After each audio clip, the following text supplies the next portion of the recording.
ਸਾਰਿਆਂ ਨੂੰ ਮੇਰੇ ਵੱਲੋਂ ਸਤਿਕਾਰ ਭਰੀ ਸਤਿ ਸ਼੍ਰੀ ਅਕਾਲ। ਅੱਜ ਮੈਂ ਪ੍ਰਦੀਪ ਕੌਰ, ਪੰਜਾਬੀ ਮਿਸਟਰੈਸ, ਸਰਕਾਰੀ model senior secondary smart school Kharar 6ਵੀਂ ਜਮਾਤ ਦੀ ਕਵਿਤਾ ਵਿਸਾਖੀ ਦਾ ਮੇਲਾ, ਜੋ ਕਿ ਮਾਨ ਸਿੰਘ ਹਕੀਰ ਦੀ ਲਿਖੀ ਹੋਈ ਹੈ, ਲੈ ਕੇ ਆਈ ਹਾਂ। ਵਿਦਿਆਰਥੀਓ, ਆਪਾਂ ਨੂੰ ਪਤਾ ਹੈ ਕਿ ਵਿਸਾਖੀ ਦਾ ਸਿੱਖ ਇਤਿਹਾਸ ਦੇ ਵਿੱਚ ਪੰਜਾਬ ਵਿੱਚ ਬਹੁਤ ਜ਼ਿਆਦਾ ਮਹੱਤਵ ਹੈ। ਵਿਸਾਖੀ ਵਾਲੇ ਦਿਨ ਕਈ ਇਤਿਹਾਸਕ ਤੱਥ ਵੀ ਹਨ। ਪਹਿਲਾ ਕਿ ਇਸੇ ਦਿਨ ਹੀ ਸਿੱਖਾਂ ਦੇ 10ਵੇਂ ਗੁਰੂ ਗੋਬਿੰਦ ਸਿੰਘ ਜੀ ਨੇ 1699 ਈਸਵੀ ਨੂੰ ਖਾਲਸਾ ਪੰਥ ਦੀ ਸਾਜਨਾ ਕੀਤੀ ਸੀ। ਸਿੱਖ ਕੌਮ ਨੂੰ ਗਿੱਦੜਾਂ ਤੋਂ ਸ਼ੇਰ ਬਣਾਇਆ ਸੀ। ਇਸੇ ਦਿਨ ਹੀ 1919 ਈਸਵੀ ਨੂੰ ਅੰਮ੍ਰਿਤਸਰ ਜਲਿਆਂਵਾਲੇ ਬਾਗ ਵਿੱਚ ਜਨਰਲ ਡਾਇਰ ਨੇ ਗੋਲੀ ਚਲਾਉਣ ਦਾ ਹੁਕਮ ਦਿੱਤਾ ਅਤੇ ਹਜ਼ਾਰਾਂ ਬੇਕਸੂਰ ਨਿਹੱਥੇ ਲੋਕਾਂ ਨੂੰ ਗੋਲੀਆਂ ਨਾਲ ਭੁੰਨ ਦਿੱਤਾ, ਜਿਨ੍ਹਾਂ ਵਿੱਚ ਸੈਂਕੜੇ ਲੋਕ ਮਾਰੇ ਗਏ ਸੀ ਤੇ ਹਜ਼ਾਰਾਂ ਜ਼ਖਮੀ ਹੋ ਗਏ ਸੀ। ਇਸੇ ਦਿਨ ਹੀ ਕਿਸਾਨ ਵੀ ਆਪਣੀ ਹਾੜੀ ਦੀ ਫਸਲ ਪੱਕ ਜਾਣ ਦੀ ਖੁਸ਼ੀ ਮਨਾਉਂਦੇ ਹਨ ਅਤੇ ਇਸੇ ਖੁਸ਼ੀ ਵਿੱਚ ਹੀ ਸਦੀਆਂ ਤੋਂ ਹੀ ਪੰਜਾਬ ਵਿੱਚ ਵਿਸਾਖੀ ਵਾਲੇ ਦਿਨ ਮੇਲੇ ਲੱਗਦੇ ਆ ਰਹੇ ਹਨ, ਜਿੱਥੇ ਲੋਕ ਚਾਈਂ ਆ ਕੇ ਖਰੀਦੋ ਫਰੋਖਤ ਕਰਦੇ ਹਨ। ਪੰਜਾਬ ਤਾਂ ਹੈ ਹੀ ਮੇਲਿਆਂ ਅਤੇ ਤਿਉਹਾਰਾਂ ਦੀ ਧਰਤੀ।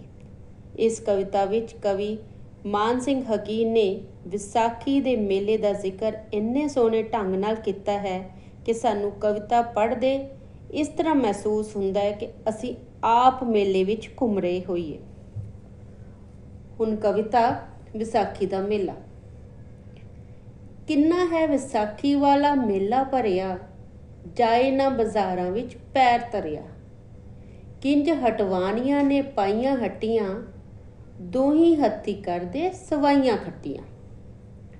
ਲੱਡੂਆਂ ਜਲੇਬੀਆਂ ਦੇ ਭਰੇ ਥਾਲ ਨੇ, ਖਾਣ ਦੇ ਸ਼ੌਕੀਨ ਖੜੇ ਬੰਨ ਪਾਲ ਨੇ। ਟੋਲੀਆਂ ਬਣਾਈਆਂ ਵੱਖੋ ਵੱਖ ਮੇਲੀਆਂ, ਸੋਭਦੇ ਨੇ ਮੇਲੇ ਸਦਾ ਨਾਲ ਬੇਲੀਆਂ। ਸੀਟੀਆਂ ਸਪੀਕਰਾਂ ਨੇ ਪਾਇਆ ਸ਼ੋਰ ਹੈ, ਸ਼ੋਰ ਨਾਲ ਮੇਲੇ ਵਿੱਚ ਆਉਂਦਾ ਲੋਰ ਹੈ। ਕੱਪੜੇ ਨੇ ਪਾਏ ਲੋਕਾਂ ਰੰਗਾਂ ਰੰਗ ਦੇ, ਕੁੜਤੇ ਤੇ ਚਾਦਰੇ ਨੇ ਕਈ ਢੰਗ ਦੇ। ਕੀਤੀ ਹੋਈ ਸ਼ੁਰੂ ਕੀਤੇ ਵਾਰ ਢਾਡੀਆਂ, ਗੱਲਾਂ ਨੇ ਸੁਣਾਉਂਦੇ ਸਾਡੀਆਂ ਤੁਹਾਡੀਆਂ। ਕਿਧਰੇ ਭੰਗੂੜੇ ਤੇ ਚੰਡੋਲ ਕਿਧਰੇ, ਸੁਣਦੇ ਕਵੀਸ਼ਰਾਂ ਦੇ ਬੋਲ ਕਿਧਰੇ। ਅੱਥ ਨੇ ਅਖਾੜੇ ਵਿੱਚ ਢੋਲ ਵੱਜਦੇ, ਸ਼ੇਰਾਂ ਵਾਂਗ ਮੱਲ ਨੇ ਅਖਾੜੀ ਗੱਜਦੇ। ਐਨਾ ਮੁਲਖਈਆ ਮੇਲੇ ਵਿੱਚ ਟੁੱਕਿਆ, ਲੱਭਦਾ ਨਹੀਂ ਬੰਦਾ ਸਾਥ ਨਾਲ ਓਕਿਆ। ਭੀੜ ਹੋਵੇ ਐਨੀ ਵਿੱਚ ਬੱਸਾਂ ਲਾਰੀਆਂ, ਤੋਬਾ ਤੋਬਾ ਕਹਿਣ ਚੜ੍ਹ ਕੇ ਸਵਾਰੀਆਂ। ਧੁੱਪ ਧੂੜ ਧੱਕੇ ਜਿਹੜੇ ਜਰ ਸਕਦੇ, ਮੇਲਿਆਂ ਦੀ ਸੈਰ ਸੋਈ ਕਰ ਸਕਦੇ। ਫੁੱਲਾਂ ਵਿੱਚੋਂ ਫੁੱਲ ਸੋਭਦੇ ਗੁਲਾਬ ਦੇ, ਮੇਲਿਆਂ ਚੋਂ ਮੇਲੇ ਰੰਗਲੇ ਪੰਜਾਬ ਦੇ। ਹੁਣ ਬੱਚਿਓ, ਆਪਾਂ ਕਵਿਤਾ ਦੇ ਸਲਾਹ ਕਰਨ ਤੋਂ ਪਹਿਲਾਂ ਇਸ ਦੇ ਔਖੇ ਸ਼ਬਦ ਪੜ੍ਹਾਂਗੇ। ਮੁਲਖਈਆ ਬਹੁਤ ਸਾਰੇ ਲੋਕ, ਅਖਾੜਾ ਘੁਲਣ ਦੀ ਥਾਂ ਭਿੜ, ਉਕਿਆ ਖੁੰਝਿਆ ਜਾਂ ਭੁੱਲਿਆ। ਭੰਗੂੜਾ ਛੋਟਾ ਮੰਜੇ ਨੂੰ ਵੀ ਕਹਿੰਦੇ ਹਨ, ਪਰ ਇੱਥੇ ਇਸ ਕਵਿਤਾ ਦੇ ਵਿੱਚ ਝੂਲਿਆਂ ਦੇ ਬਾਰੇ ਜ਼ਿਕਰ ਕੀਤਾ ਹੈ। ਚੰਡੋਲ ਚਾਰ ਝੂਲਿਆਂ ਦਾ ਇੱਕ ਜੰਤਰ, ਜਿਸ ਵਿੱਚ ਬੈਠ ਕੇ ਝੂਟੇ ਲੈਂਦੇ ਹਨ। ਲੋਰ ਮਨ ਦੀ ਮੌਜ ਮਸਤੀ। ਢਾਡੀ ਵਾਰਾਂ ਗਾਉਣ ਵਾਲਾ। ਕਵੀਸ਼ਰ ਕਵਿਤਾ ਕਹਿਣ ਵਾਲਾ। ਹੁਣ ਪਿਆਰੇ ਬੱਚਿਓ, ਆਪਾਂ ਇਸ ਕਵਿਤਾ ਦੇ ਸਲਾਰਥ ਕਰਾਂਗੇ। ਕਿੰਨਾ ਹੈ ਵਿਸਾਖੀ ਵਾਲਾ ਮੇਲਾ ਭਰਿਆ, ਜਾਏ ਨਾ ਬਾਜ਼ਾਰਾਂ ਵਿੱਚ ਪੈਰ ਧਰਿਆ।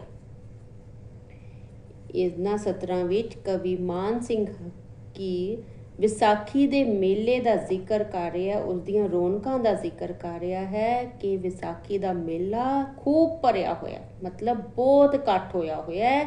ਇੰਨਾ ਇਕੱਠ ਹੈ ਕਿ ਬਾਜ਼ਾਰ ਵਿੱਚ ਪੈਰ ਰੱਖਣ ਦੀ ਵੀ ਥਾਂ ਨਹੀਂ ਮਿਲ ਰਹੀ। ਕਿੰਜ ਹਟਵਾਨੀਆਂ ਨੇ ਪਾਈਆਂ ਹੱਟੀਆਂ, ਦੋਹੀਂ ਹੱਥੀ ਕਰਦੇ ਸਵਾਈਆਂ ਖੱਟੀਆਂ। ਹਟੀਆਂ ਦੁਕਾਨਾਂ ਨੂੰ ਕਹਿੰਦੇ ਆ, ਹਟਵਾਣੀਆਂ ਦੁਕਾਨਦਾਰ ਨੂੰ ਕਹਿੰਦੇ ਆ ਆਪਾਂ, ਕਿ ਦੁਕਾਨਦਾਰਾਂ ਨੇ ਦੁਕਾਨਾਂ ਲਾਈਆਂ ਹੋਈਆਂ ਤੇ ਉਹ ਦੋਵੇਂ ਹੱਥਾਂ ਨਾਲ ਮਤਲਬ ਸਵਾਈਆਂ ਖੱਟੀਆਂ, ਖੂਬ ਕਮਾਈਆਂ ਕਰ ਰਹੇ ਹਨ।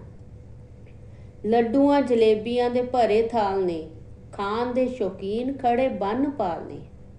ਪਾਲ ਕਤਾਰ ਹੁੰਦੀ ਹੈ, ਜਿਵੇਂ ਦੁਕਾਨਾਂ ਦੇ ਵਿੱਚ ਮੇਲੇ ਵਿੱਚ ਆਪਾਂ ਜਾਂਦੇ ਆ, ਖਾਣ ਪੀਣ ਦੇ ਸਟਾਲਸ ਲੱਗੇ ਹੁੰਦੇ ਆ, ਦੁਕਾਨਾਂ ਲੱਗੀਆਂ ਹੁੰਦੀਆਂ, ਉਸੇ ਤਰ੍ਹਾਂ ਇੱਥੇ ਵੀ ਲੱਡੂਆਂ ਜਲੇਬੀਆਂ ਦੀਆਂ, ਹਲਵਾਈਆਂ ਦੀਆਂ ਦੁਕਾਨਾਂ ਲੱਗੀਆਂ ਹੋਈਆਂ ਹਨ। ਲੱਡੂਆਂ ਜਲੇਬੀਆਂ ਦੇ ਥਾਲ ਭਰੇ ਪਏ ਨੇ, ਉਹਨਾਂ ਨੇ ਸਜਾ ਕੇ ਰੱਖੇ ਹੋਏ ਹਨ ਤੇ ਉਹਨਾਂ ਨੂੰ ਖਾਣ ਪੀਣ ਦੇ ਸ਼ੌਕੀਨ ਖਰੀਦਣ ਵਾਸਤੇ ਕਤਾਰਾਂ ਬੰਨ੍ਹ ਕੇ ਖੜੇ ਹਨ।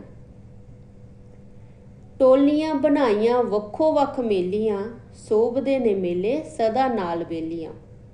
ਹੁਣ ਲੋਕ ਜਿਹੜੇ ਮੇਲਾ ਦੇਖਣ ਆਏ ਹੋਏ ਹੈ, ਟੋਲੀਆਂ ਬਣਾ ਕੇ, ਟੋਲੀਆਂ ਜਿਵੇਂ ਆਪਾਂ ਕਹਿ ਦਿੰਦੇ ਹਾਂ ਇੰਗਲਿਸ਼ ਵਿੱਚ, ਗਰੁੱਪ ਬਣਾ ਕੇ ਫਿਰਦੇ ਹਨ, ਕਿਉਂਕਿ ਮੇਲੇ ਹਾਣੀਆਂ ਨਾਲ, ਬੇਲੀਆਂ ਨਾਲ, ਦੋਸਤਾਂ ਨਾਲ ਹੀ ਚੰਗੇ ਲੱਗਦੇ ਹਨ। ਬੱਚੇ ਆਪਾਂ ਵੀ ਦੇਖਿਆ ਹੋਵੇ, ਜੇ ਕਿਸੇ ਆਪਾਂ ਥਾਂ ਤੇ ਘੁੰਮਣ ਲਈ ਜਾਣਾ ਹੋਵੇ, ਮਨੋਰੰਜਨ ਲਈ ਜਾਣਾ ਹੋਵੇ, ਆਪਾਂ ਇਕੱਲੇ ਨਹੀਂ ਜਾਂਦੇ, ਦੋਸਤਾਂ ਨਾਲ ਜਾਂ ਘਰਦਿਆਂ ਨਾਲ ਜਾਂਦੇ ਆ।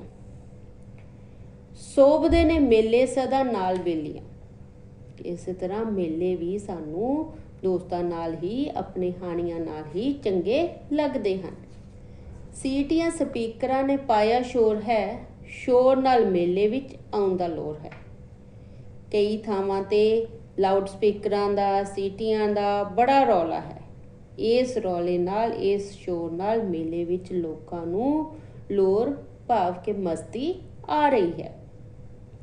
ਕੱਪੜੇ ਨੇ ਪਾਏ ਲੋਕਾਂ ਰੰਗਾਂ ਰੰਗ ਦੇ, ਕੁੜਤੇ ਤੇ ਚਾਦਰੇ ਨੇ ਕਈ ਢੰਗ ਦੇ। ਲੋਕ ਕਈ ਰੰਗਾਂ ਦੇ ਕੱਪੜੇ ਪਾ ਕੇ ਆਏ ਹਨ। ਉਹਨਾਂ ਦੇ ਪਹਿਰਾਵਾ ਕੁੜਤਾ ਤੇ ਚਾਦਰਾ, ਪੰਜਾਬੀ ਪੁਰਖਾਂ ਦਾ ਪਹਿਰਾਵਾ ਹੈ ਚਾਦਰਾ।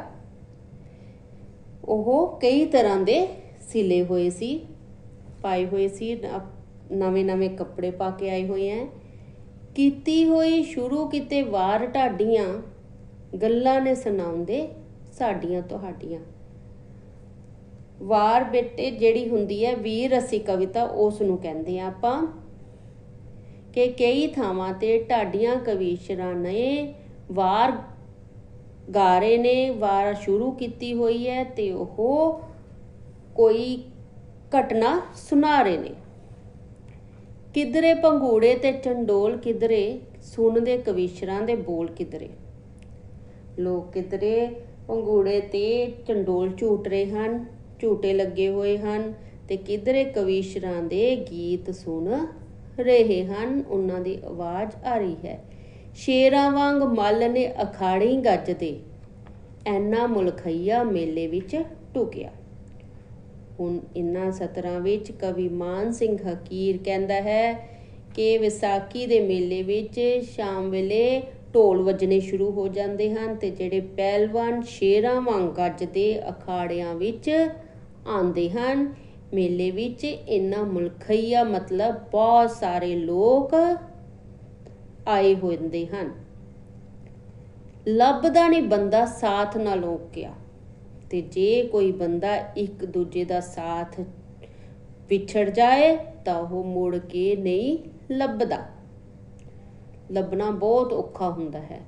ਭੀੜ ਹੋਵੇ ਐਨੀ ਵਿੱਚ ਬੱਸਾਂ ਲਾਰੀਆਂ, ਤੋਬਾ ਤੋਬਾ ਕਹਿਣ ਚੜ੍ਹ ਕੇ ਸਵਾਰੀਆਂ। ਇਹਨਾਂ ਸਤਰਾਂ ਵਿੱਚ ਕਵੀ ਦੱਸਦਾ ਕਿ ਵਿਸਾਖੀ ਦੇ ਮੇਲੇ ਵੱਲ ਨੂੰ ਬੱਸਾਂ ਤੇ ਮੋਟਰਾਂ ਜਿਹੜੀਆਂ ਵੀ ਜਾ ਰਹੀਆਂ ਹਨ, ਉਹਨਾਂ ਵਿੱਚ ਵੀ ਇਹ ਬਹੁਤ ਜ਼ਿਆਦਾ ਭੀੜ ਹੁੰਦੀ ਹੈ ਕਿ ਸਵਾਰੀਆਂ ਵੀ ਤੋਬਾ ਤੋਬਾ ਕਰਦੀਆਂ ਦਿਖਾਈ ਦਿੰਦੀਆਂ ਹਨ, ਸੁਣਾਈ ਦਿੰਦੀਆਂ ਹਨ। ਧੁੱਪ ਧੂੜ ਧੱਕੇ ਜਿਹੜੇ ਜਾ ਸਕਦੇ, ਮੇਲਿਆਂ ਦੀ ਸੈਰ ਸੋਈ ਕਰ ਸਕਦੇ।